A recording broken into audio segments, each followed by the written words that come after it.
All right, good afternoon and welcome to the Publishing Club. We are in for a real treat.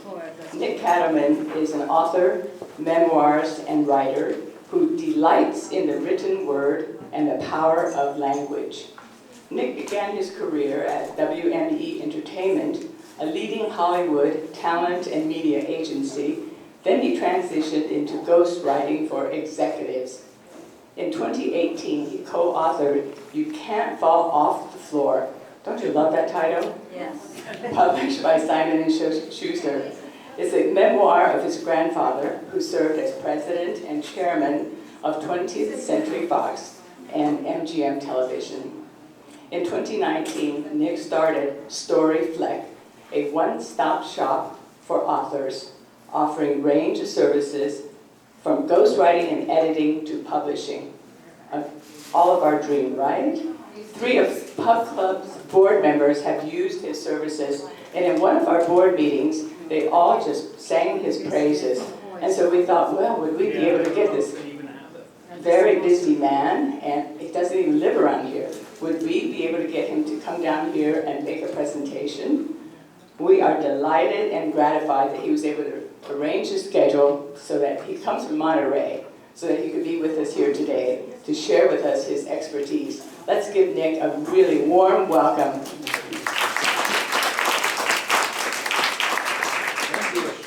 Thank you so much. We're all going to have to fight the computer today to zoom in a little bit on this thing. Ryan was helping us out, so let me try to center this guy so you don't have to look at my ugly orange background. Okay? How's that? That's better, right? Oh, yes. Okay.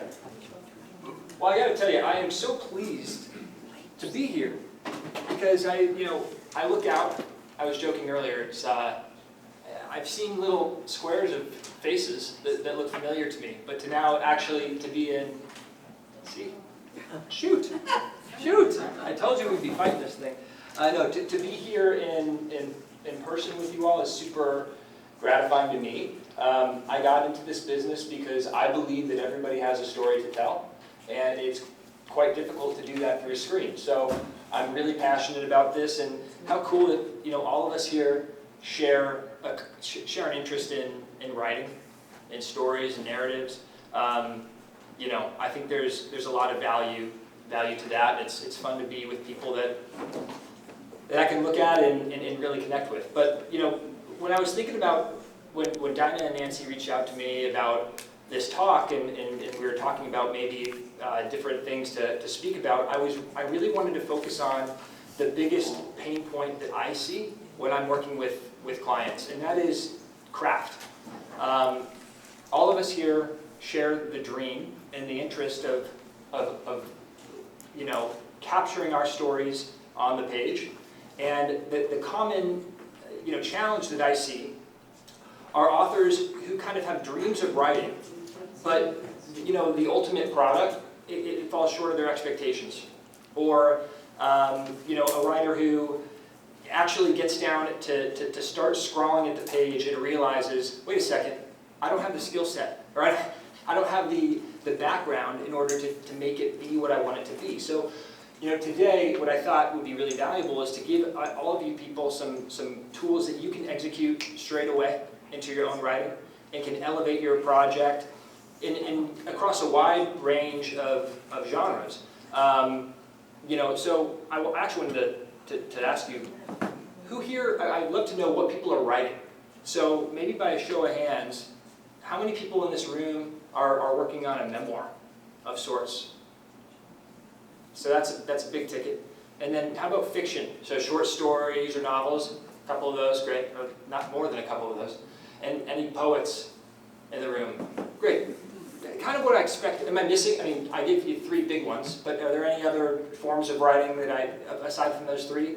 Nonfiction. Nonfiction as well. Well, in terms of, this is more geared towards, I designed this for more creative story, but a lot of the things in here will be able to apply to that as well. So, this talk is going to be able to apply to across a wide range range of genres. And one thing that I see very often is this kind of sense of, well, I'm fluent in English. I've been talking for my whole life. Therefore, I should be able to be a master writer. Okay. And what I've seen is that those two things are different, right? You can have a conversation with someone and be a great conversationalist, but the second that you sit behind that computer and you start typing, it's a different beast, the craft of writing. So the goal today is I want to empower all of you with tools that you can execute in your own writing. I also want to create a little bit of time to kind of field any questions that you all have for your own projects, and I want to make this as interactive as possible. So feel free to interrupt me. Feel free to, if you have any questions, raise a hand, and I think that in these talks that makes it really fun. I want to start with this quote from my mentor, Richard Kenny. Well, I actually have a poem from him that I'll play for you guys in a little bit, but he said this to me, expecting to sit down, crack your knuckles, and write a book is like picking up a violin for the first time and expecting to play the Philharmonic.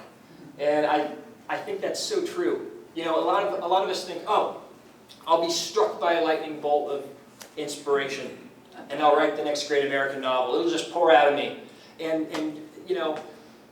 the first time when he first said that, it was almost like, are you humbling me? Is that kind of is that the intent? And it wasn't. What he was saying is, you can learn this stuff. There's skills that you can acquire to tell your story in the best possible way. So Dinah gave a kind of a great quick rundown of what I do, but I wanted to share a little bit. My background, I come from a background of lots of different forms of writing. So I studied at the University of Washington poetry with a bunch of beautiful, wonderful poets. My career took me to Hollywood, where I worked in screenwriting. I've been a ghostwriter for several years, and I also do fiction as well. So what I love is working in a variety of different genres, because I think each one brings something else to the table, and that's why I think it's so cool that all of you here, you're not united by just fiction or just by memoirs. It's publishing. So the agenda, what I want to talk about, there's kind of three big ticket, acts, if you will, to this afternoon. I want to talk about language to start, because language is the tool that, as writers, all of us are using. We're not painters. We're not picking up paintbrush. Well, maybe some of you are painters, but we're not picking up a paintbrush, or we're not picking up an instrument. Language is the tool that allows us to accomplish what we want to accomplish. So I want to talk about strengths and weaknesses and optimizing the strengths of language. I'm also going to talk about the importance of voice, because I think that this is a superpower that people commonly overlook. And I do want to look at the variable of structure and talk about, in your individual projects, how we can use structure to bring your story into the best possible form. And then I'll make sure to reserve some time at the end to chat. So I asked this question to you all already. But let's start with language. So I believe the language is more valuable than the wheel, personally, in terms of humankind inventions. If you actually sit back and you think about what it can do for us, to convey abstract thought is such an incredible thing that we have. The fascinating thing about language is, if you really peel back and look at it, it's an arbitrary system. What are letters? Letter is a little etching.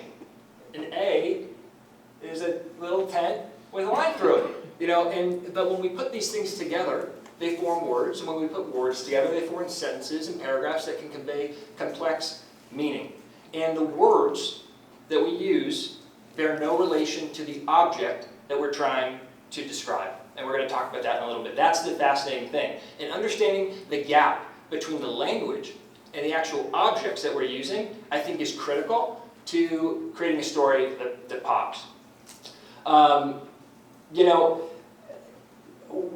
question I'm curious about is, there's so many different forms of art, and I'd love to open it up if people are willing. I'm not going to force anyone to speak, but if anyone's willing to talk, is there a reason why anyone in this room has chosen to be a writer over a painter or over a singer. I know Susan, wherever she is also a singer. But, you know, is there a reason why writing has spoken to your heart? Yeah. It's visually already in my head. Yeah. So when you say that, do you mean you have like the image of your story in your mind? Correct. In theory, you could paint it though. Like, no? I'm not great at painting. Not great at painting, yeah. Yeah. me neither, by the way. Yeah. My toddler can outpaint me, I'll tell you that much. You know, so anyone else want to share? You don't have to. Yeah. Well, I wasn't going to write a memoir until a bunch of my friends told me I was a good writer, and that has to do with a lot of things I wrote within our group of friends and things like that. So I believed that, and now I'm working with a writing group, but I'm finding a lot out, Yeah. which is it's a lot harder than I thought. That's kind of going back to what I said earlier about like, clearly you're a terrific talker, but then to sit and write is a different skill set. It's just a totally different beast. And if we took a written, I always say this, if you took a written transcript of what Nick Cattleman said in a given day, and you put it on the page, I would sound like such a fool. It would be so unreadable, right? Because we're very forgiving when we talk, right? I mean, if you take this discussion and you videotape me and then someone was cruel enough to type it out, it wouldn't be a great read, right? So, you know, it's once we put something on the page, it's a different beast. But yeah, thanks for volunteering. I'm going to start off this thing with an experiment. And riddle me, this is going to be a fun interactive experiment. So what I want to do is I want to take two people who are going to volunteer. I have to kick you out, I'm sorry, of the room. For two people who are going to volunteer to simulate readers. And I'm going to politely ask you to just stand outside for a minute, and we're going to do a fun little experiment. Okay, does anyone want to volunteer? Okay? Yes? I'm glad that most of you don't want to leave. So thank you. Yeah. Okay, we'll come grab you in a second. Okay? It'll be just a few minutes. Okay. So, in this experiment, I have my bag of tricks. Okay? I'm going to put it right here. Okay? This is my bag of tricks. Okay. And I want to, so someone I need to also volunteer to be the writer in this situation. Just one person. Anyone willing? Peg. Terrific. Thanks, Peg. So come on up here. And in this simulation, okay, Peggy is the writer, okay? And this bag of tricks that I have is, and work with me, this is not literal, this is the object in her mind that she wants to write about. So this could be a childhood memory, or this could be a travel experience that she had, okay? So this is the idea that she has. And this wonderful whiteboard over here is the expression of that. This is the book, you know, for this. So what I want you to do is, can you lift it for me, please? So it's, well, I hope they can't hear me up there, but it's filled with rocks. So here's what's gonna, so let's put it back down, okay? And here's the goal. Here's Peggy's assignment, okay, as a writer. She is going to try to write something on this board that when our friends come in, they're going to lift it up. And if she succeeds, and she writes a book that essentially, that perfectly captures her experience, they won't be surprised. Okay? So I want you to, here's a, do I have it in my, or do they take it away? Here it is. You can write anything that you want on the board that prepares the readers when they come in.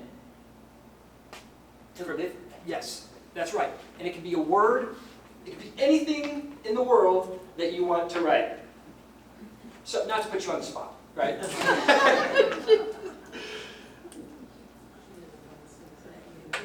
So, shoot. Oops.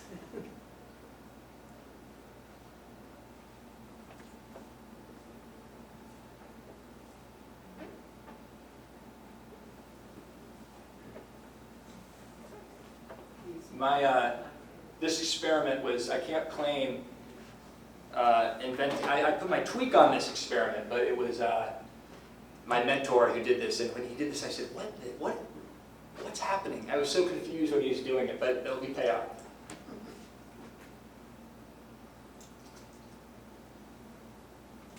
Okay, great. I love it. Okay, can we invite our first person into the room? What does it say? Oh, yes. I get it, very good. She wrote, "It weighs as much as I do," which is great. You actually used a simile there. Yes. Let's do one to start. Thank you so much. Hi. What's your name? Joanna. Hi, Joanna. Thank you. So, you are simulating. Joanna, I'm sorry. You are our reader, correct? As far as I know. Yes. Come on up, please. Come up to the front here. So here is our bag of tricks, and this is what I'm going to ask you to lift. There. Oh, I'm sorry. Right here. I'm going to ask you to lift this, and then I'm going to ask you a simple question. And it's as simple as that, okay? Could you try maybe lifting this bag? Okay. And then you can put it back down, okay? Oh, did you hear Yeah, that? right. And I'm sorry, I might have got out of sequence. Did you read what she had to say? Oh, I thought you'd read it. No. Okay, well let's, you know what? I went out of sequence there. Let's bring in our next reader too. So can we bring in the next person? Okay, come on in. Can you read this board? This is what Peggy wrote.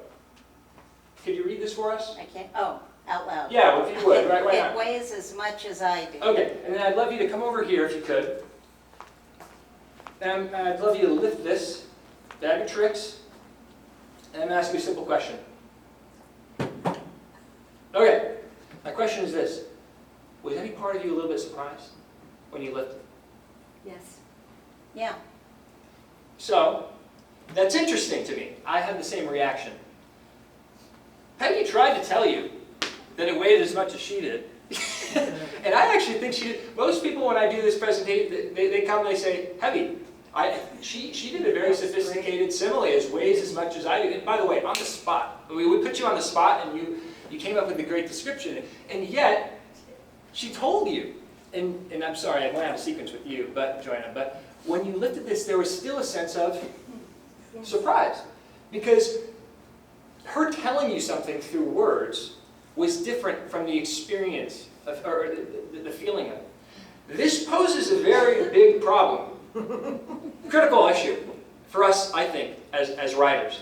Because what are we trying to do, especially with memoir? Well, poetry is a little bit different, right? But memoir, nonfiction, fiction, short stories, we're trying to capture a series of moments that live in our minds, that we've experienced, but the audience has not done that.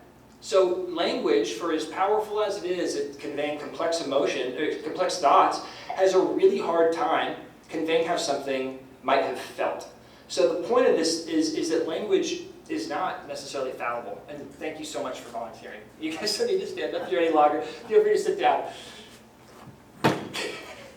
By the way, thank you. You know, but I don't think it weighs as much as she does. Right. My creative was that it looked like, we just had Mother's Day, and it looked like one of those gifts that I got, something very lightweight, Yeah. fluffy kind of thing. And I lifted it up and Heavy. what is this? Right. Well, it's, I'll tell you that what's inside that is the cinder blocks in my back patio. And before I drove down I live in the Monterey Peninsula, and my wife, before I left, she said, what are you doing? You're ripping up our pavers here. And I said, oh, there's a hole in our patio, but I'll be back in a few days.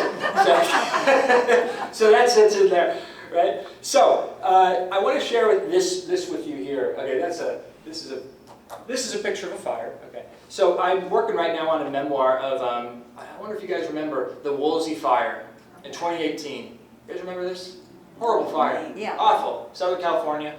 I'm working with a client right now an author whose house was lost in this fire. And I actually have a work of fiction that I'm working on as well about fires. And when I was interviewing this client and learning about his experience and trying to wrap my head around it, he spoke with such emotion, but I was having a really hard time trying to, how do you get a fire on the page? That's hard. That's really, really challenging. So I started, YouTube is a wonderful thing, isn't it? So I started looking at videos, bear with me here, of fires. Okay, so we're gonna look at this and we're gonna talk about how language could capture what we're about to see. This is a few minutes, so hopefully you're okay, and there's a few bleeped out curse words. This is footage from someone trying to evacuate a fire. This is in Paradise Fire, that same year. Trying to evacuate the Paradise Fire. This guy's driving slow. Got it. Section 14 yet? That's hot. And CEO of the National Rescue Committee. Our humanitarian Drive, bro. Holy. Leads of civilians. Section 334, 1671. Houses, Section 14 yet? lost friends. Go! Go, dude. We can. This guy Help needs us to survive and recover. drive. The immediate needs that we're trying to Okay, we're backing up. team We're not based off budget, also through our partners on the ground inside Gaza, is to add our expertise when it comes to Now we got another thing on there.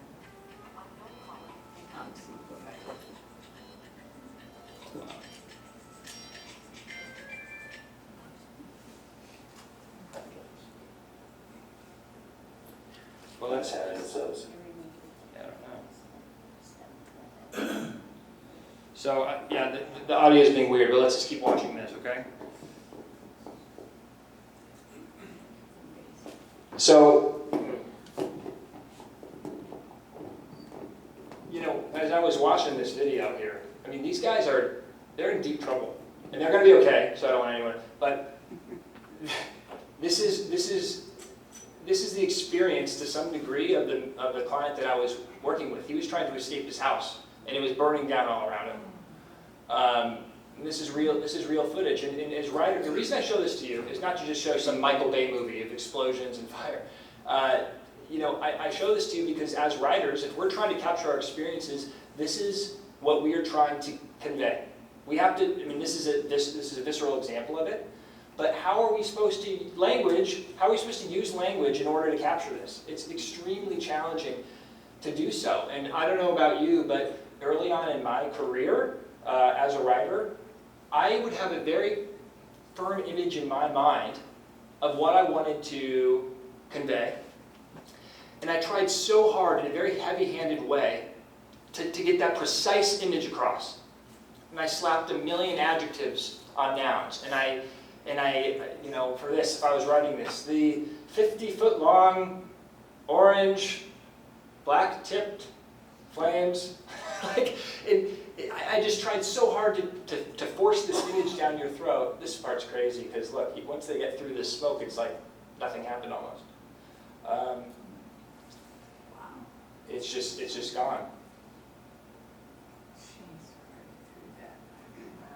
So, yeah, once they get past this bend, look at that. Oh my gosh. Everything's fine, So, when I looked at this, I share this with you because when I looked at this, video, it's just kind of another example of how it's really, really, we're up against something serious. Now, what I wanted to, one could argue that if you're a good enough writer, you can capture that. If you're John Steinbeck, or if you're Shakespeare, or whoever you love, if they saw that video, they would be able to turn it into a story. They would succeed. One could argue that if you had every word in the dictionary, that you could do that you could adequately capture that moment. And I decided to see if my friend, the robot, can do so. I took that video and I plugged it into AI. So the robot watched the video, and this is what the robot came up with. The robot has access to Merriam-Webster dictionary. Everything, obviously, it's the power of the internet. And here's what he says. As a wildfire rages, the man sits in his car, tense and determined. Smoke billows in the distance, casting an eerie glow on the landscape. The crackling of flames mixes with the roar of the engine as he navigates through the chaos. His knuckles white against the steering wheel, he glances nervously in the rearview mirror, seeing the advancing wall of fire behind him. Sweat beads on his forehead despite the air conditioning blasting at full power. Through the haze, he spots obstacles on the road, fallen branches, debris, and panicked wildlife fleeing the inferno. With a quick swerve and a pounding heart, he maneuvers past each obstacle, his mind racing with the urgency of escape. The heat intensifies, seeping through the car's windows despite the closed vents. The acrid scent of smoke fills the air, making it hard to breathe, but still he presses on, his determination unwavering. Finally, he sees a clearing ahead, a roadblock of emergency vehicles, a beacon of hope in the chaos. With a surge of relief, he accelerates toward safety, leaving the raging wildfire behind him, a testament to his survival instincts and resilience in the face of nature's fury. So here's what I would like to ask this room. How did the robot do? So who says the robot nailed it? Oh, I think. You think he did okay? Who thinks the robot doesn't have a heart? And then everyone else on the second. Maybe I'm critical, and maybe I'm jaded of the robot because I'm one who call me old-fashioned, right? But the whole AI thing is tough for me to stomach. But look, I think he did a good job. The robot, he or she, capture of getting the facts across. Yes. Okay, the robot knew what happened. He watched the video thoroughly, but I don't think there's a heart to this, personally. I don't think I think that the robot uses words like Lego blocks and expects it to form a tower that will hold. But I don't think that there's anything human about this that is going to necessarily, I think it reads like a Wikipedia article, right, of something that happened. It's just almost like a synopsis. And I'm fascinated by this. What is the secret within, because we've all read amazing literature or amazing stories. We know what they look like. What's the secret that turns, this is factually correct, but why is it, and by the way, more importantly, how can all of you, and how can we get better as writers and incorporate that secret into our own work? So when I first looked at all this, I kind of felt like I was a guitarist that was like ready to rock out, and someone just yanked my amp cord out. And I'm up there like, my guitar doesn't really work very well. Kind of like how the tech has failed me today. Where does that leave us? Like it's really challenging to call ourselves writers when there are these gaping holes in English. Let me try to fix this because my notes aren't coming up here. Sorry guys. Let's do this. Let's do the zoom in one more time.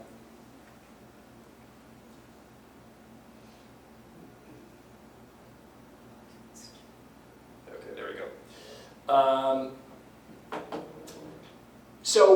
But then one of my professors who I really look up to said a quote that really stuck with me. She said, a true artist is someone who can effectively fight the constraints of his medium. Every medium, art, or writing or painting, is imperfect. It has constraint. It's not going to adequately capture the idea. But an artist is the best person, is able to fight against the weaknesses. So here's another kind of thing that I wanted to throw at you. The word. I talked earlier about words bearing no relation to the actual objects that they talk about. Dog. Dog is a word. I think, anyone here not know what dog means? We all know dog. Okay. So, who has a dog, or who would like to volunteer? I would like to call on somebody. Anyone? Anyone interested? Yes, thank you so much. When I say dog, what do you see in your mind? Dog. My dog What does your dog look like? is a Gordon Setter. Gordon said. So what color is it? Tan and black, yeah. So you see your dog. Anybody else, have a dog? Maybe I'll give you a sentence. If I say, the dog is jumping at the park. Do you have an image of a dog in your mind? Anyone? So, is it a Gordon Setter?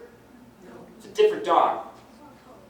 Maybe it's a dog that to your point, what was your name? Peggy. Hi, Peggy. And two Peggies, too. Yeah. What are the chances? Peggy chose a dog that she has. It's a familiar. She went to a familiarity. I asked my 5-year-old niece. I said, "What dog?" I was driving down here. I said, "June, what dog do you see?" And she said, "I see. My dog has pink sparkles." So everyone has their own dog. But if you think about your dog and June's dog, it's the same word. It's dog is dog, but they're two completely different objects. Here, these are all dogs. They look nothing alike. A Neapolitan Mastiff versus a Husky versus a Beagle, these are all, but it's one word that encapsulates all these different things. This to me is demonstrates the blind spots of language that we use. So this is scary to me at first. But when, the deeper I've gotten into my career and helping authors with their books, is that this isn't something to be afraid of. There is a gap between the language that we use and the actual thing that we're conveying. And that's something to embrace and lean into. Because what it means is that in the mind of the reader can fill in those blanks, and the reader can have more of an interactive experience. This is why books are better than movies. Yes. Right? Like, you read, I can't think of a movie adaptation that's better than a book. Because the movie, it's too easy. Everything that you're seeing is, it's harder to have a difference in opinion, or a different interpretation of what's being presented to you. Whereas in a book, you convey you consume the material, and you're able to kind of form an image in your mind. Good writing creates space for a reader's imagination. This is what I want to bring, in terms of the craft of writing, one great piece of advice that I think everyone can kind of take is to think about that gap. What are the words on the page? What's the image in my mind's eye? And navigate in allowing that space for the reader to fill in those gaps. So this, I'm not going to try to, I have the video of this, but I'm afraid of the video now when I navigate over. This is my mentor. I thought this is just a beautiful poem that I think in poetic form captures what I'm getting at here. He says, by the way, the title of the poem is Definitions. Word, an interval, a needle biopsy of a waterfall, making digital the rinse of experience by jot and tittle. Poetry, I think, is the distant thunder sound in a drying ink. He said that in 3 short stanzas better than I said in the past however many minutes, but the idea is, and swap out poetry with fiction, swap out poetry with memoir. It's this idea that sticks with you. It's a distant thunder sound. There's something beneath the words.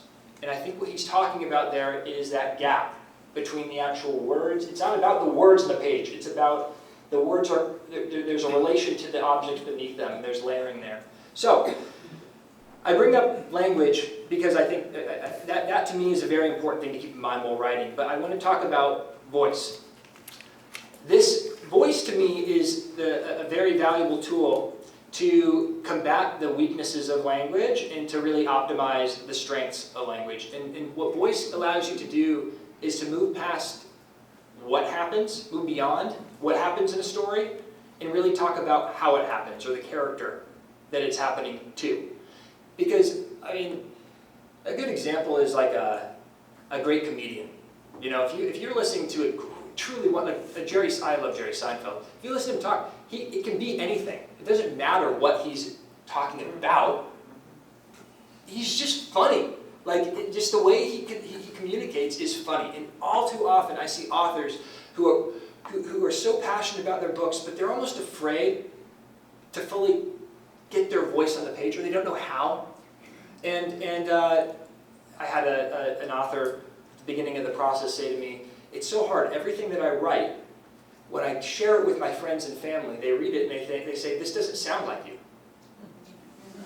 This doesn't sound like you. This sounds, by the way, there's nothing wrong with it. it's grammatically correct. You know, the words are nice. It's structured. It says what you want to say, but it doesn't have my essence in it. How do you do that? There's no easy fix to this, but there are tools that we can use to really get voice into your work. And this, I mean, to me, I think this is the question: what makes a piece of writing pop? What makes it good? I mean, to me, I think some of my favorite books, and maybe I have niche taste, but my favorite books aren't very plotty. You know, it's not about some heist or something that will maybe make a great Hollywood film. I actually noticed that in my career, working in Hollywood for those few years, I struggled because I thought that the scripts that were the most interesting were the ones that weren't getting made because they weren't the splashy ones. You know, I don't know, this is my experience. So my thought is, if you can get your voice into your story, doesn't matter what the plot is, it's interesting. There's value in it. So I want to, gosh, I have to fight this thing, don't I? This is Heather. So I'm gonna play this. This is a perfect example of voice, like the best of all, to me, examples. She's gonna it's a poem, but it's really a story, and it's a few minutes long, so bear with me, okay? But I want you guys to do your best to really follow. She can talk a little bit fast sometimes, but try to follow the story. I'd love to know if you guys like this or not, okay? Narrations of learning in this one. I owe it immediately to a man named Fabio Doppler, and you'll see the story. What he thought. We were supposed to do a job in Italy, and full of our feeling for ourselves, our sense of being poets from America, we went from Rome to Fano, met the mayor, mulled a couple matters over. The Italian literati seemed bewildered by the language of America. They asked us, what does flat drink mean? And the mysterious cheap date? No explanation lessened this one's mystery. Among Italian writers, we could recognize our counterparts: the academic, the apologist, the arrogant, the amorous, the brazen, and the glib. And there was one administrator, the conservative in suit of regulation gray, who, like a good tour guide, with measured pace and uninflected tone, narrated sights and histories the hired van hauled us past. Of all, he was most politic and least poetic, so it seemed. Our last few days in Rome, I found a book of poems this unprepossessing one had written. It was there in the pensione room, a room he'd recommended, where it must have been abandoned by the German visitor. Was there a bus of them? To whom he had inscribed and dated it a month before. I couldn't read Italian either, so I put the book back in the wardrobe's dark. We last Americans were due to leave tomorrow. For our parting evening, then, our host chose something in a family restaurant, and there we sat and chatted, sat and chewed, till, sensible, it was our last big chance to be poetic, make our mark. One of us asked, what's poetry? Is it the fruits and vegetables and marketplace of Campo dei Fiori, or the statue there? Because I was the glib one, I identified the answer instantly. I didn't have to think. The truth is both. It's both, I blurted out. But that was easy. That was easiest to say. What followed taught me something about difficulty. For our underestimated host spoke out, all of a sudden, with a rising passion. And he said, that statue represents Giordano Bruno, brought to be burned in the public square because of his offense against authority, which was to say the church. His crime was his belief. The universe does not revolve around the human being. God is no fixed point or central government, but rather is poured in waves through all things. All things move. If God is not the soul itself, he is the soul of the world. Such was his heresy. The day they brought him forth to die, they feared he might incite the crowd, the man was famous for his eloquence, and so his captors placed upon his face an iron mask in which he could not speak. That's how they burned him. That is how he died, without a word, in front of everyone. And poetry, we'd all put down our forks by now to listen to the man in gray. He went on softly. Poetry is what he thought, but did not say.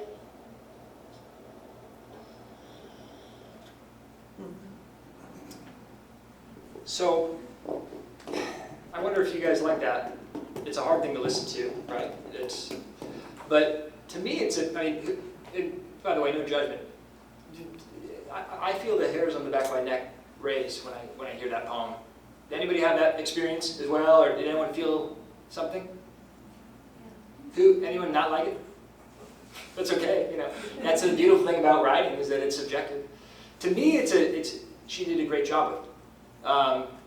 She did something, you know, really, really special with that experience that she had. Because Heather, she even says, she goes, I was the glib one. She was there. That's something, a slice of life that she experienced. But what makes it, to me, pop, what makes it work, is that you get a sense of Heather McHugh in the writing. Now, how does she do that? Well, I can tell you, knowing Heather, she is absolutely brilliant. She got like the MacArthur grant. She got to Harvard when she was like 16. She has a MacArthur Genius Grant. She's a very accomplished poet. She's totally scatterbrained. You know, she kind of is this brilliant, all over the place thinker. And if you hear her talk, you know, read the poem and you see it on the page, there are moments when there are total asides where a hard-nosed editor would have his red pen out, start striking certain lines from there. She even says, you know, it was described to the Germans, was there all tour bus of them? I don't know. Like she's kind of has this scatterbrained sensibility. That's her. That's her personality. She chose to include that in the poem, as opposed to getting straight to the, you know, she could have decided to begin the poem with the story at the dinner. You know, when he starts talking about his, you know, what he believes, you know, the story of Bruno. But she didn't do that. She kind of goes on this whole context-setting thing. You know, she's also, you know, put some humor in there, which is very much her. She's very funny. So I think this is an example, and you know, this is not just relegated to poetry. This is relegated to any form of writing. Like, you know, to find ways to get your voice onto the page, and maybe that's humor, maybe that's dialogue. We have these different formal tools that we can use that allows us to capture our personalities. This is I love this poem. This is I'm picking poems, but they're poems that, oops, why am I over? Let's see if I do this. Okay, I'll read this one. This D.H. Lawrence, he's got these animal little poems that are so funny, like they're hysterical. I don't know if you guys have read it. This one's called Man and Bat. This is just the opening. It's like, it's so long. This poem doesn't end about him chasing a bat around the room. When I went into my room at mid-morning, say 10 o'clock, my room, a crash box over that great stone rattle, the Via de Bardi. When I went into my room at mid-morning, why, a bird? A bird flying around the room in insane circles. In insane circles, a bat, a disgusting bat at mid-morning. Out, go out. Okay. So throughout the course of this poem, it's this pathetic story of this guy trying to get this bat out of his room, and it's funny. It's funny. I won't go through. We don't have the time to read the whole thing, but I think what gives it personality is the fact that this is not okay. This is very different from the robot who tried to summarize the fire. You know, this is a human being. I mean, imagine what it would be like. I mean, I think about this. If a bat flew into my room, the confusion of, what is that? Is that a bird?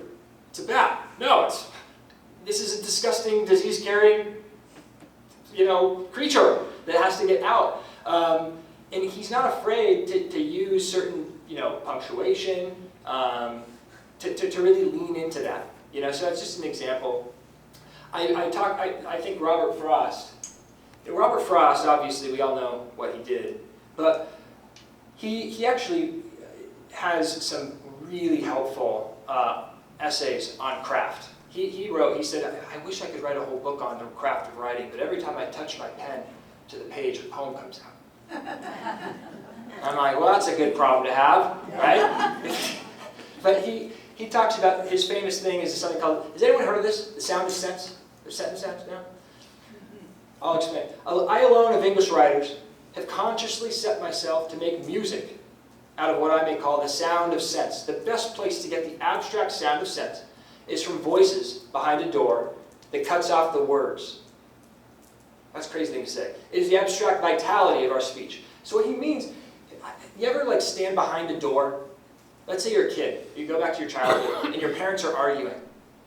And you don't know what they're saying, but you can hear, you know they're not happy.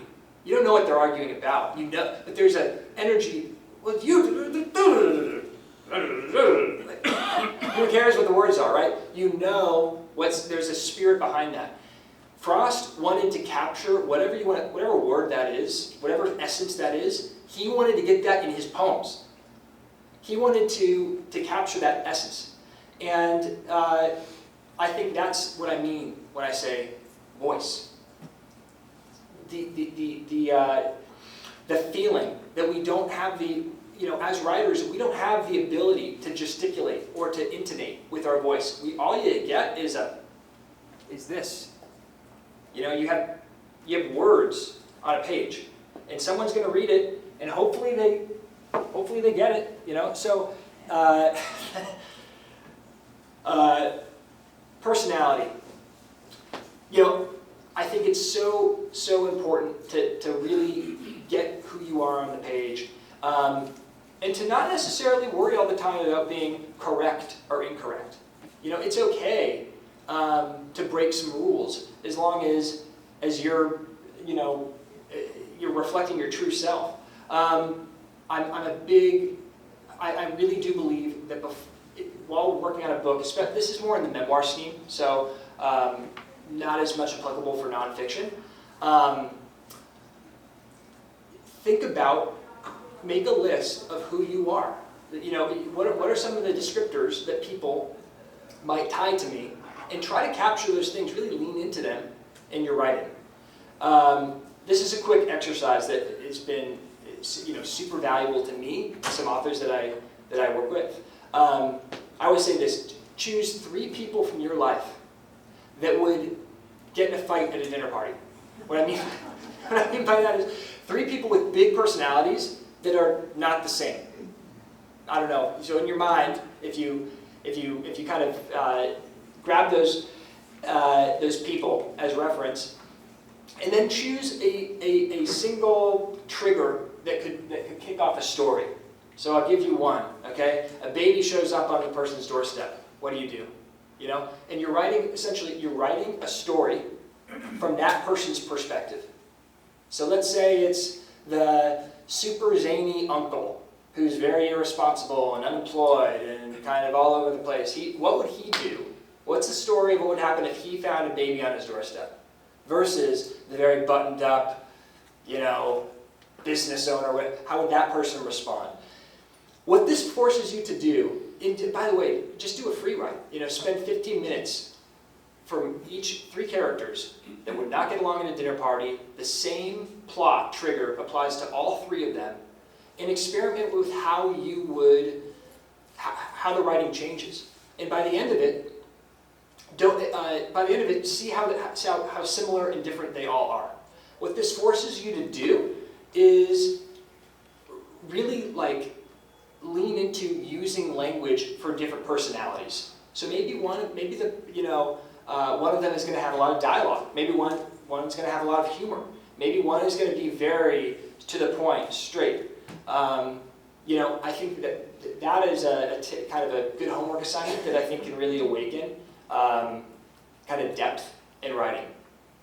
So, how's everyone feeling, by the way? Any questions so far? Great. So we talked about voice. I want to talk about structure a little bit. So this is structure is an interesting thing. How many people in this room, if I say structure, is that something that is appealing? No. No. Dinah says no. Who would agree with Dinah? Who loves structure? Who's like, oh, I'm writing my memoir, I'm writing my poem, I'm going to make a list. Like, okay? Yeah? To help organize thoughts? I like to organize my. In my career, I have found, and I personally find, I don't like it. I don't enjoy it. I feel like it's kind of the,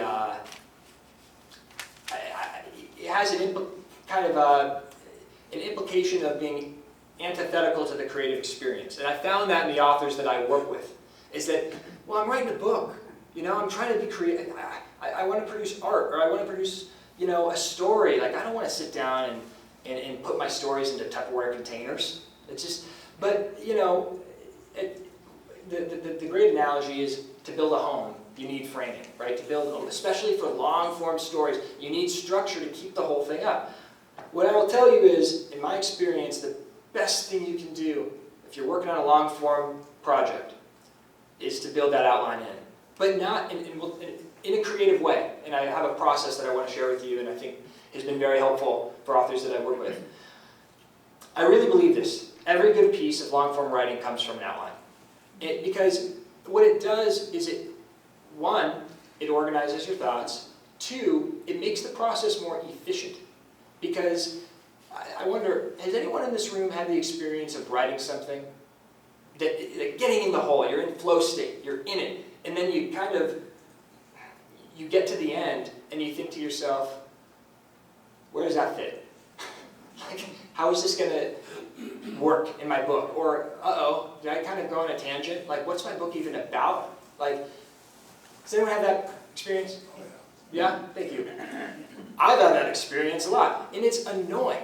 It's really frustrating, because, you know, they say you have to kill your darlings. That's like the big, that's what all the editors say is, you know, you fall in love with the writing while you're working on it, and then at the end you have to kill your darlings in terms of the editing process. But you grow attached to your writing as you work through it, and then to have to go, oh, it doesn't fit, is not a fun thing to do. So the outline prevents that from happening. Of course, it's going to happen to some degree. Editing is important. But the outline streamlines the process and makes it easier, or makes it more efficient. But the more stuff that you write, the less you're discarding. You're not discarding a high ratio of what you're generating. This is a Robert Frost poem. I love this quote. Excuse me. I love this quote. He says, by the way, for context, Robert Frost is in the audience hearing me say this, and he's throwing a tomato at me. He disagrees with everything I'm saying. This is his counterpoint to what I'm saying about outlines. He says, the poem, but that could be a story, whatever you want it to be, a piece of writing, begins in delight and ends in wisdom. I think that's true. The figure is the same as for love. I love that. Begins in delight and ends in wisdom, love. Anyways, no one can really hold that the ecstasy should be static and stand still in one place. It begins in delight, it inclines to the impulse, it assumes direction with the first line laid down. It runs a course of lucky events and ends in a clarification of life, not necessarily a great clarification, such as sects and cults are founded on, okay? But in a momentary stay against confusion. I love that. A piece of writing is a momentary stay against confusion. It has denouement, it has an outcome that, though unforeseen, was predestined from the first image of the original mood, and indeed from the very mood.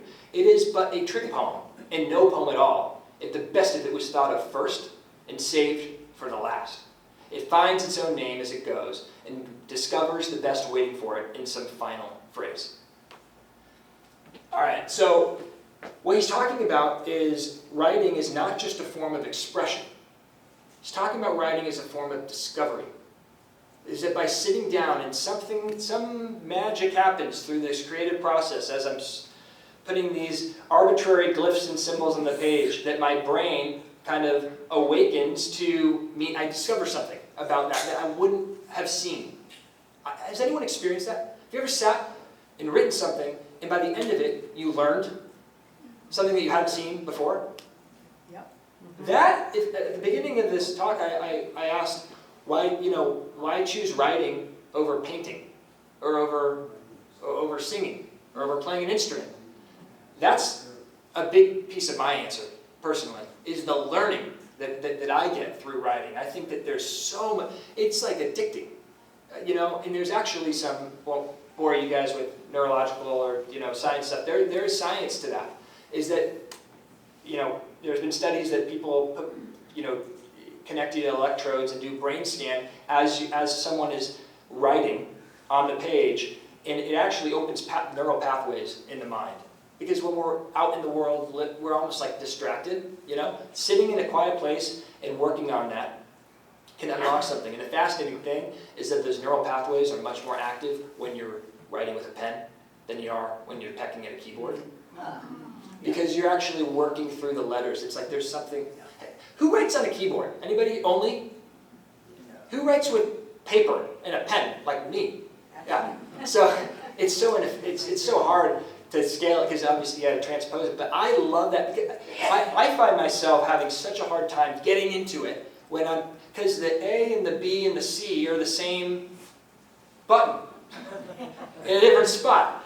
But an A is an A and a B is a B. I don't know if you get, maybe I'm crazy. Anyways, so this is what Frost says, throw your outline in the trash. Start at the beginning and discover. Okay. I think my answer to him, if he was, first off I would say, I'm sorry Mr. Frost, you're correct. I'm going to go to my car now, as he was saying that, because he's Robert Frost. But he's talking about poems, which are shorter form. This is hard to do it that way. It's hard to do it his way, unless you're like some genius, brilliant writer. If you're trying to write a 200-page book. It's just practically very, very challenging. So, my question is, how do you reconcile these two things? What do we know? We know that you need, from a practical perspective, some sort of outline to guide you. And we know that we don't want to stilt the creative process. The book has two almost clashing needs. It has organizational needs, and the book has creative needs. How do you do one without the other? This is the process that I scale. I believe in this process very deeply, so I wanted to share it with you guys. And I'd love to hear your feedback if it sounds like something that you would, respond to. It's a 4-step process.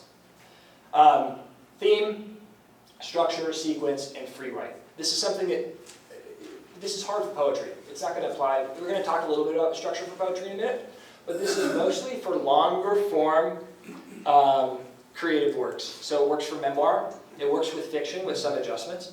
And if you follow the structure, what I found is it cuts the writing time in half. Like it just makes it a much more efficient process.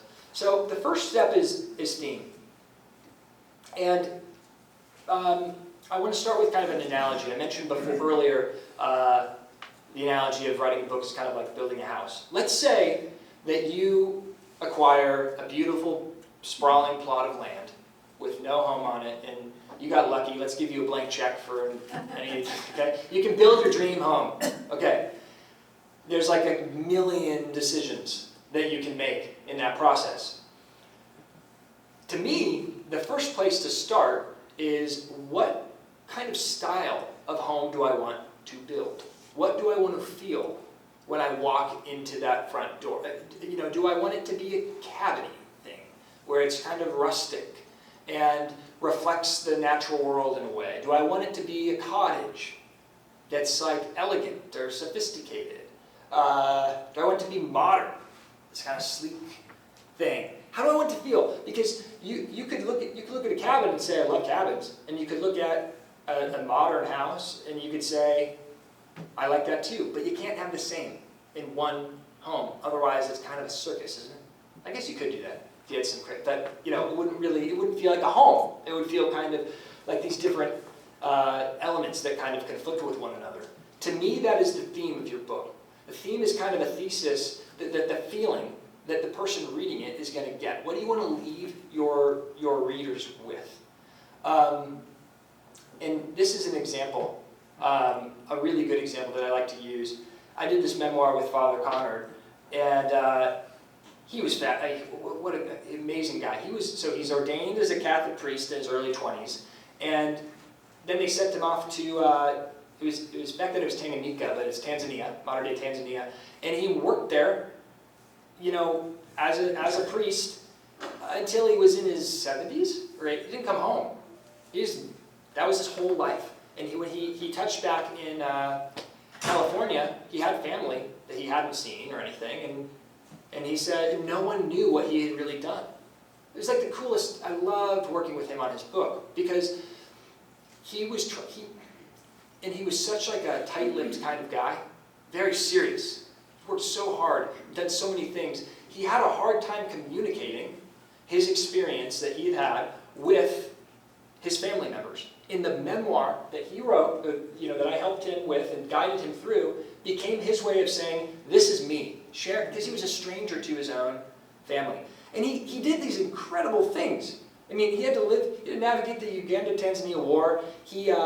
One thing that he did, which was fascinating, is there's a lot of hunger in the village that he was working in, and the cattle that lived in that village, they're called zebu cattle. They're the ones with the humps. They're not good with milk. They don't produce a lot of milk, and there's big hunger shortage. And he thought, I'm going to create a milk program. So he had to import Holstein cattle from Germany to Africa. He did this, and he launched a self-sustaining dairy program. So anyways, he had these amazing stories, but what he didn't have was a theme. We had it was almost like a catalog of, that first I did this, then I did that, then I did this, and it wasn't a book, it was a list.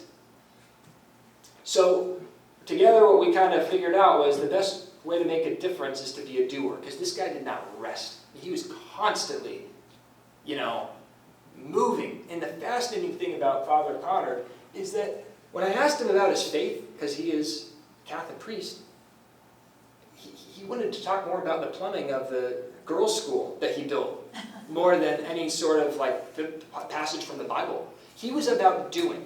And when I said, at some point I said, why did you choose this career? Because he didn't want to talk about religion. And he said, what other career would allow me to come here and help? Not to say he wasn't a religious man, he was very proud of that, right? But this was him. The best way to make a difference is to be a doer. Okay, this was picking a cabin for a plot of land. I think that's so important for, if you're working on a memoir, to find that theme first.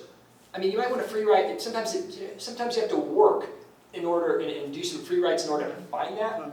But try your best to get that theme down early, because otherwise you're going to have to do lots of cutting. I can promise that. I think writing is an art of exclusion, because, the memoir, you can't get your whole life between two covers. You have to be very strategic and choose wisely about what stories you're including and what stories you're excluding, because otherwise the book will fill this whole room. It's just life is too long. And by the way, it would be boring, because it'd be really boring to read. So the reason I bring that up is because the theme helps you shed the stories in your book that you shouldn't be writing about. There's a million things that Father Connor could have included, but maybe that's for a different book. They kind of had to serve this theme in a way. This applies somewhat to fiction. I think the best works have kind of a central thesis that the plot ties back to. So that's theme. I want to move it to the second bit. So first it's theme. Second kind of piece is structure. And I'll get into this in a minute. So going back to the house analogy, you have, okay, I decided I want it to be a cabin. The structure is what it sounds like. It's pouring the foundation. It's building up the framing. It's the stuff that you're never going to see. But if you don't have it, the house is going to fall down in the next earthquake. So, and this is, a very important part because it will determine the way that the story is written. So I put up here a few structural models. Chronological, there are a lot of use cases for it. It's the most common. It's what it sounds like. It starts at, okay, I'm going to start at the beginning, and I'm just going to go forward in time. This happened, and this is sequential. It's fine, but what I will say is it's rather tired. You know, it's not very. It doesn't really pop on the page. So maybe your story or your novel works using the chronological approach, but most people go there first and say, well, I'm just going to do it that way. I think that before you put your book together, think about other models that can compete with that. I like the ping pong one. Ping pong is interesting. So there's like dual timelines with this. And there's character-based ping pong, and there's also time-based ping pong. By the way, I invented that term. So I call it ping pong. And the idea is that for the time ping pong model, you essentially have two narrative lines. And one is in one time period, and another can be 10 years earlier. And you can have multiple, right? You could have, in the chapters trade, or the sections trade, here to there, to here to there. The character ping pong is when you have, this is more for fiction or nonfiction, not as much for memoir, because memoir is first person, you're the only person talking. But if you have multiple characters, you occupy different perspectives. And you can kind of go, like a good example for fiction is, very clear one is, there's a book called Gone Girl that turned into a movie. It's a marriage. It's this like really toxic marriage, right? And there's a man and there's a woman in a trade. The perspective trades. So you see the same events happening from two sides. Really interesting. Gillian Flynn, she didn't have to tell the story that way. She could have just been chronological, and it would have been way more boring. But what's interesting in that, a lot of people think, oh, the structure is this boring thing that I need it, but I don't want to use it. In Gone Girl, that's the hook. Like, that's what makes it interesting.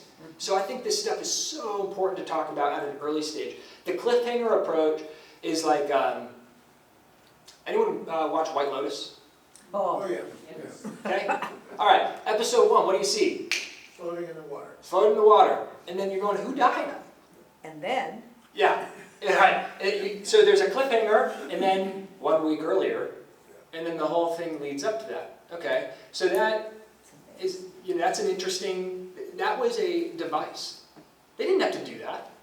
All they had to do was cut out that first scene, and it would have been way less interesting, because the whole time you're watching, you're going, who's going to die, and how's it going to happen, right? So, that's an interesting, I bring those up as interesting structures, and once you kind of get that mold, it's going to determine the way that you work the rest of your story. I bring up who's read this book, Cloud Cuckoo Land? Did you like it? You did like Cloud Cuckoo Land? Did you, Mike? Or did you read it? Sorry, is that you? Oh yeah. So Anthony Doerr is like, he's the author. I love this guy. I think he's so brilliant. Who read All the Light We Cannot See? Anyone? Unbelievable. Do you like that book? oh, How did he do that? Unbelievable. I just think he is so beautiful the way he writes. same man wrote it. Huh? Same guy. Yeah. This is Anthony Wonderful Doerr. book. Wonderful book, and by the way, he used ping pong with All the Light We Cannot See. Every chapter, the chapters are a page long. There's like a gajillion of them, right? They're so, they trade between, it's set in World War II, and it trades between a young German soldier and a young French girl who's blind. And it's these two narratives, and the whole book, as you're going through, you're going, how are these two characters going to intertwine? Because they look like they have nothing. But he used the ping pong method to make this really, there's suspense, and how are they going to connect? And the book is like, it's quite long. I bring up Cloud Cuckoo Land. This is his outline. Wow. So when I say outlines can be creative, this is what I mean. So the book, and I'm not going to spoil any, by the way, this is from his notebook. He wrote so what he has is 5 characters on the left. So there's Constance, Anna, Zena, Seymour, and Amir, okay? He's got 5 characters, and he's got, what is it? It's told across 8 centuries, okay, is the timeline. Each character occupies a different timeline. So Constance is like in the future. She's on a ship after we ruin the Earth, so we have to find another planet to live on. Seymour is in like 2010, that is the timeline. Anna is like, it's like Constantinople, ancient, so there's different, it occupies so much space. And what ties every character and timeline together is there's a book called Cloud Cuckoo Land. And the book survives. The book was written way back in antiquity in an ancient codex, survives and impacts these characters' lives in different timelines. So each one of these symbols here is a different codex or chapter of this ancient book, and it's impacting the course of events in each person's life. Okay, so this is to hear him talk about this is a fascinating. I encourage you. It's a great book, but I bring this up because it's a very, very sophisticated structural model. There's, we could spend years talking about different structures for your book, but the key here is to, don't necessarily just default to, I'm going to tell it in order. You can really intensify your book if you push a little bit deeper. Has anyone heard? I'll read it because this is an amazing. I don't want to neglect poetry because I know there's poets in here, and structure is so important with poetry. This is written by Elizabeth Bishop. This is a villanelle. That's the reason I bring it up. And the villanelle is an extremely challenging structure, and she just nailed it with this. So, how much time have I got? Yeah. Okay. The art of losing isn't hard to master. So many things seem filled with the intent to be lost, that their loss is no disaster. Lose something every day. Accept the fluster of lost door keys, the hour badly spent. The art of losing isn't hard to master. Then practice losing farther, losing faster. Places and names, and where it was you meant to travel. None of these will bring disaster. I lost my mother's watch, and look, my last or next to last of 3 loved houses went. The art of losing isn't hard to master. I lost 2 cities, lovely ones, and vaster, some realms I owned, 2 rivers, a continent. I missed them, but it wasn't a disaster. Even losing you, the joking voice, a gesture I love, I shan't have lied. It's evident the art of losing is not too hard to master, though it may look like, write it, like disaster. So we could, the backstory of this poem is she lost someone that she loved. And the whole poem, she's telling herself, it's not a disaster, it's okay. She's trying so hard. She's saying it's super easy to lose stuff. Lose keys, lose this, I wasted an hour. That's life. We lose stuff. Happens all the time. It's not a disaster, it's no big deal. It's fine. Practice losing farther, losing faster. Then we get to bigger things. She loses a whole continent down here. That's pretty big. And then she goes to a person, even losing you. And then here, the only part of the story between these 2 characters we get is 2 things. A joking voice and a gesture I love. It's just like a flash of what, we have no idea what happened between these 2 characters. And we know she didn't, and she lied, and she has remorse about that. She goes, she doesn't repeat, the art of losing isn't hard to master. She goes, it's evident the art of losing's not too hard to master. That tiny tweak is so, to me, is extremely profound, because by saying it's evident, she's saying, logic says this. Logically, this is, the art of losing is not too hard to master, but though it may look like, and then this parenthetical, write it, when I interpret this is Elizabeth Bishop saying, it's not a disaster. It's not, she's trying to convince herself that it's not a disaster. In her heart, does she say anywhere here that she's sad? Mm-mm. No? Is she sad? Yeah. She's sadder than anyone has ever been. So, what an amazing poem to get at grief, to get at loss, by saying it's not a problem. Like, crazy. I just love this poem. And the reason I messed with the color here is that this is a villanelle. She tried to write this poem for years, and she couldn't do it until she found the villanelle. This is the backstory of the poem. The villanelle is a very, very stringent structure where you have a series of tercets, which are 3-line stanzas. Oops. And hopefully it comes back. I'm sure it will. There we go. But I gotta zoom. And only 2 lines rhyme, and they cycle through. Mm-hmm. So what you have is you plant them in the first tercet, right? We got the green and the red. What do I do? And then, as you can kind of, I think it's easier to see color-coded. Stanza 2 hits the green, stanza 3 hits the red, green, red, and then you end with the 2 rhymes at the end. Right?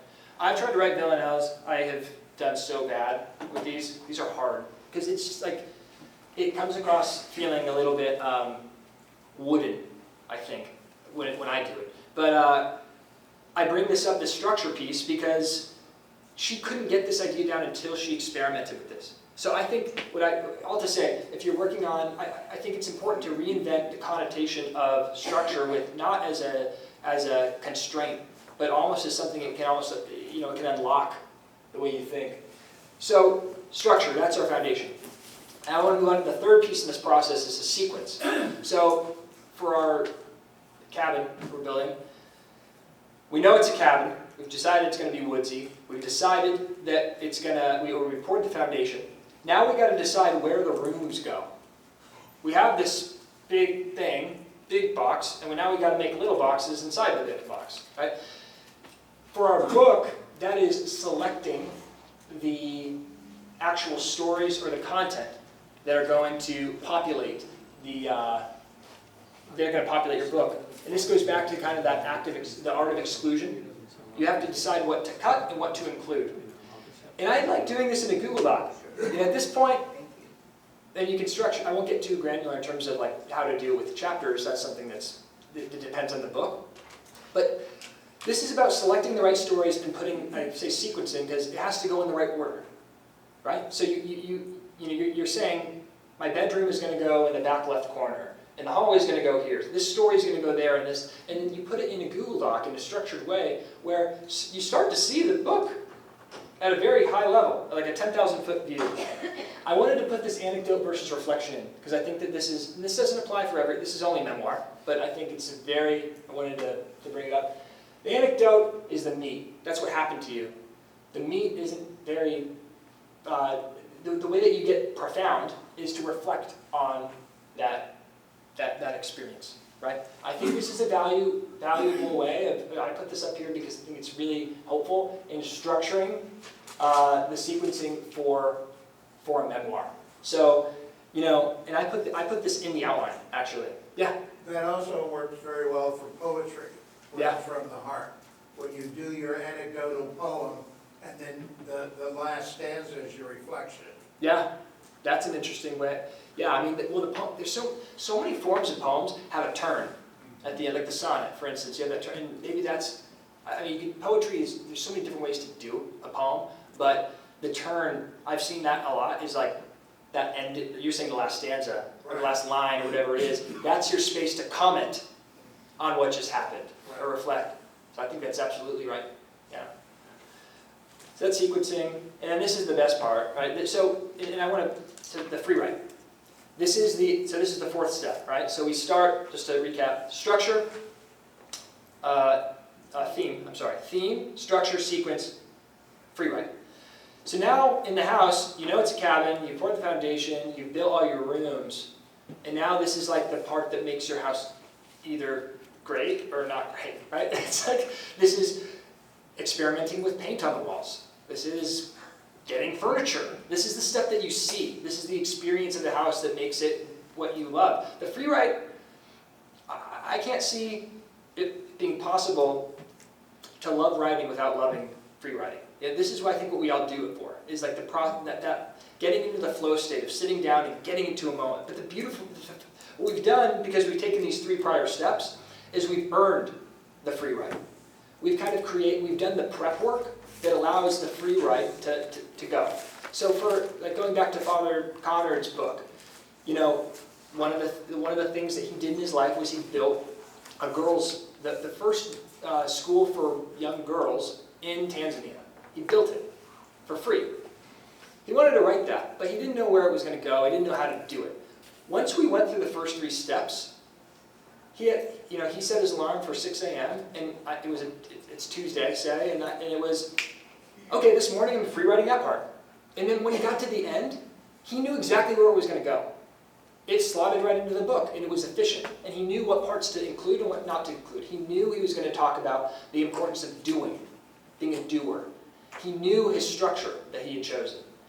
You know, he knew what chapter that anecdote was going to fit in. So he wrote it, and of course we had to edit it a little bit, but it was such a, it just, everything slotted in so well. So the reason I bring in, you know, going back to the whole Robert Frost yelling at me for touting outlines, is I don't mean to say that you don't discover through the act of writing. I agree with everything that he says there, and I think that it shouldn't be a mechanical, you know, process. But I think that once we prep the house, then you earn this, and then, you know, at that stage, you can have a book really come into full form, you know? So I want to kind of wrap up here, because we have a Q&A soon, with a few quotes that I love. This is Salman Rushdie, who just came out with this. Have you heard about this memoir, Knife? Anyone know about this? Oh my gosh. I mean, he's an amazing writer, controversial, obviously, but you know, he was attacked at the Chautauqua conference in, was it New York or New Jersey, wherever it was. He was up on stage talking like I am right now, and he was attacked and stabbed, and he survived amazingly. But I mean, through the eye, you know, lost his eye, you know. But he had been. There's a whole story with him. He writes, when a book leaves its author's desk, it changes. It has become a book that can be read, that no longer belongs to its maker. It has acquired, in a sense, a free will. It will make its journey through the world, and there is no longer anything the author can do about it. Wow. Is anyone like that? I hate that quote. Right? You know, but it's so true. Philip Levine's a great poet, and I had a workshop with him, and he said, somebody after he read the poem said, "What does that mean?" He goes, "You have more authority than I do to say what it means, because I wrote it. It's yours now. You know, I gave it to you. You know." And so what this does, what makes this, it's a great quote. I believe this is true. What this does is it puts pressure on us to make our stuff good. You know, it means once we print it, we're kind of, it's not up to us, you know, anymore. And that's why, you know, I bring this quote up, because I think that these tools, hopefully, I really hope so, and it's hard in a group of this size, like we can't obviously workshop individual projects, and hopefully in the next few minutes, I'd love to invite you guys to ask questions about your specific projects, to dive into that. But I really hope that some of these tools, thinking about language, thinking about voice, and thinking about, outlines and structure, can apply to your own work. I really hope so.